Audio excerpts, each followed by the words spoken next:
بسم اللہ الرحمن الرحیم۔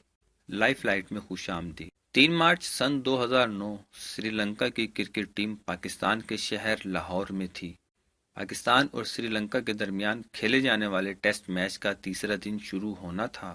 مقامی وقت کے مطابق صبح 9 بجے 12 دہشت گردوں نے مہمان کرکٹ ٹیم پر حملہ کر دیا تھا۔ اس واقعے میں حفاظت پر مامور 6 پولیس اہلکار اور ایک ڈرائیور ہلاک ہوئے تھے۔ حملہ آور خود کار رائفلز، گرنیڈ اور راکٹ لانچرز سے لیس تھے۔ انگلینڈ کی کرکٹ ٹیم کے موجودہ کوچ ڈریور بیلس اور ان کے اسسٹنٹ پال فاربریس دونوں اس وقت سری لنکا کی ٹیم کے لیے کام کرتے تھے اور ٹیم کی بس میں موجود تھے۔ آج 10 سال بعد انہوں نے اپنی آبیتی سناتے ہوئے بتایا کہ اس دن وہ کیسے بچ نکلے تھے۔ فاربریس: ہم بس پر اسی سیٹ پر بیٹھتے تھے جس پر ہم شروع سے بیٹھ رہے تھے۔ میں ہمیشہ بس میں داخل ہو کر 3 نشستیں پیچھے دائیں ہاتھ پر ہوتا تھا۔ اس صبح کو میری کمر بس کی کھڑکی کی طرف تھی اور ایک ٹانگ ساتھ کی سیٹ کے اوپر تھی۔ میں اپنے دھوپ والے چشمے صاف کر رہا تھا اور ٹریور کے ساتھ بات کر رہا تھا کہ ہم بولرز کو اس صبح کیا کہیں گے۔ اگلے ہی لمحے بس کو جھٹکا لگا اور جلد ہی وہ رک گئی۔ میں مڑا اور اپنے کندھے کے پیچھے سے کھڑکی سے باہر دیکھا۔ میں نے ایک شخص کو بندوق کے ساتھ ہماری طرف آتے دیکھا۔ وہ بندوق سے فائر کر رہا تھا۔ پھر میں نے جب بس کے آگے دیکھا تو مجھے ایک سفید گاڑی کی چھت نظر آ رہی تھی جسے گول چکر پر ہمیں روکنے کے لیے لایا گیا تھا۔ اگلے ہی لمحے بس پھر دوبارہ زور سے ہلی۔ بس پر موجود سری لنکن لوگوں نے پہلے بھی بم حملے دیکھے تھے۔ ان کو بم حملوں کے بارے میں معلومات تھی، اس لیے وہ جلدی سے جھک گئے۔ میرے خیال سے جب لوگ جھکنے کے لیے آوازیں دے رہے تھے تو میں جھٹکے کی وجہ سے گر گیا تھا۔ جب میں فرش پر گرا تو میرے گرد کافی خون تھا۔ جب تک میں نے اپنے بازو سے دھات کا ٹکڑا نکلے نہیں دیکھا تھا تب تک مجھے سمجھ نہیں آ رہی تھی کہ یہ خون کہاں سے آ رہا ہے۔ اس بارے میں بیلس کیا کہتے ہیں؟ بیلس کہتے ہیں کہ جب میں صبح جاگا تھا تو مجھے سر میں تھوڑا درد ہو رہا تھا، لہٰذا میں سیٹ پر آنکھیں بند کر کے لیٹا ہوا تھا۔ میں عموماً ڈرائیور سے 2 نشستیں پیچھے ہوتا تھا، جبکہ دلشان ڈرائیور سے بالکل پیچھے میرے سے اگلی نشست پر تھا۔ ایک دم سے دھماکہ ہوا۔ وہ بہت قریب نہیں تھا لیکن اتنا قریب تھا کہ آپ کی توجہ مرکوز کر لے۔ کچھ ہی سیکنڈ میں گرنیڈ یا کچھ اور چیز بس کے قریب پھٹی۔ میں نیم بے ہوشی میں تھا۔ میرے ہلنے سے پہلے ہی سب لوگ بس کے درمیان فرش پر لیٹے ہوئے تھے۔ میں سیٹوں کے درمیان اچھل کر لیٹ گیا۔ وہاں یعنی سڑک پر ایک بڑا گول چکر تھا۔ بعد میں دلشان نے کہا کہ ایک سفید گاڑی وہاں سے ریورس لے کر ہماری بس کے سامنے رک گئی ہے۔ کچھ لوگ اس گاڑی سے باہر نکل کر ہماری بس سے آگے کھڑی پولیس کی وین پر فائرنگ کر رہے تھے، جبکہ کچھ اور لوگ گول چکر کے درمیان میں ان کا انتظار کر رہے تھے۔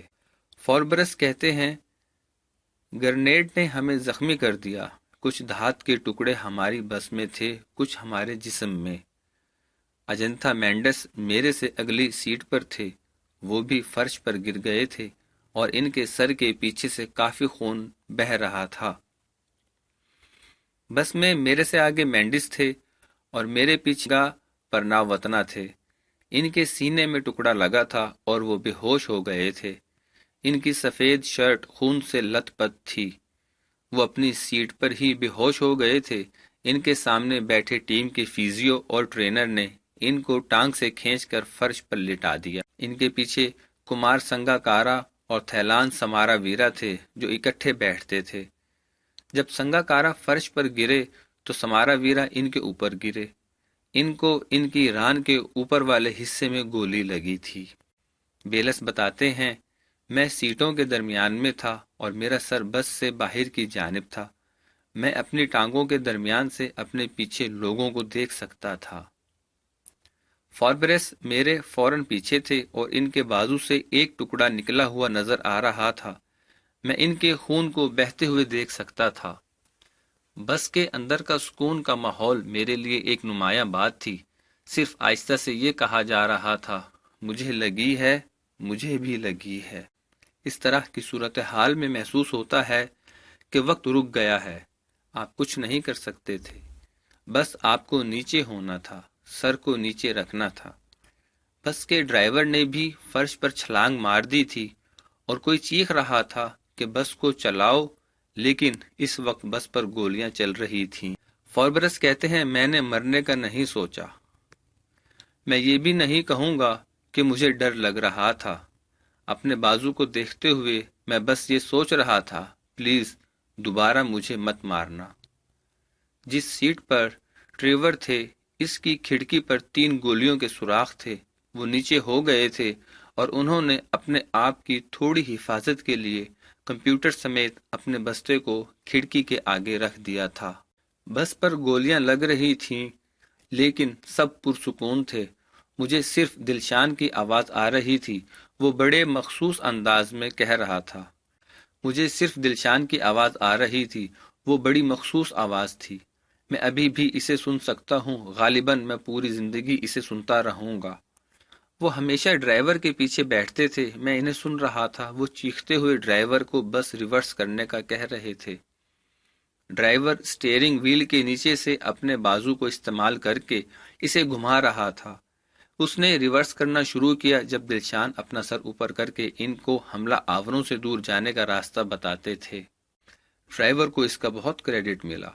ہمیں اس صورتحال سے نکالنے کے لیے انہوں نے زبردست مہارت کا مظاہرہ کیا، لیکن آج تک میں یہ سوچتا ہوں کہ دلشان کی بہادری نے ہماری جانیں بچائیں۔ سر اونچا کر کے ڈرائیور کو بتانا کہ کس طرف جانا ہے، کہاں سے مڑنا ہے، غالباً اس وجہ سے ہم بچ گئے۔ محسوس ہوتا ہے کہ وہ صدیوں میں ختم ہوا، لیکن غالباً وہ کچھ سیکنڈ یا 1.5 منٹ کا وقت تھا، پتہ نہیں۔ یہ ایک بات ہے جس کے بارے میں مجھے آج تک سمجھ نہیں آئی کہ اس سب میں کتنی دیر لگی۔ بیلس کہتے ہیں، کچھ نے کہا یہ سب 10 منٹ تک چلا، لیکن حقیقت میں غالباً 1 یا زیادہ سے زیادہ 2 منٹ میں ہوا ہوگا۔ اس قسم کی صورتحال میں وقت رک جاتا ہے۔ ہم اسٹیڈیم سے 30 سیکنڈ کی دوری پر تھے۔ جب ہم نے چلنا شروع کیا تو جلد ہی ہم محفوظ مقام پر پہنچ گئے، لیکن پھر بھی گولیوں کی آواز سن سکتے تھے۔ خوش قسمتی سے ہم میں سے کوئی ہلاک نہیں ہوا، لیکن 6 پولیس والے اور دوسرا ڈرائیور مارے گئے تھے۔ وہ ایک خوفناک واقعہ تھا، اس میں لوگ ہلاک ہوئے۔ ہمیں ایک کرکٹ میچ تک پہنچانے کے لیے لوگ مارے گئے۔ ایسا نہیں ہونا چاہیے تھا۔ مجھے اس پر غصہ نہیں ہے، بس جو لوگ مر گئے ان کے لیے کافی دکھ ہے۔ وہ جنگ کے لیے نہیں جا رہے تھے، وہ ہماری لاہور شہر میں رہنمائی کر رہے تھے، ایک ایسا شہر جو میرے لیے ہمیشہ دلکش رہا ہے۔ میرے خیال سے یہ غم ہمیشہ میرے ساتھ رہے گا۔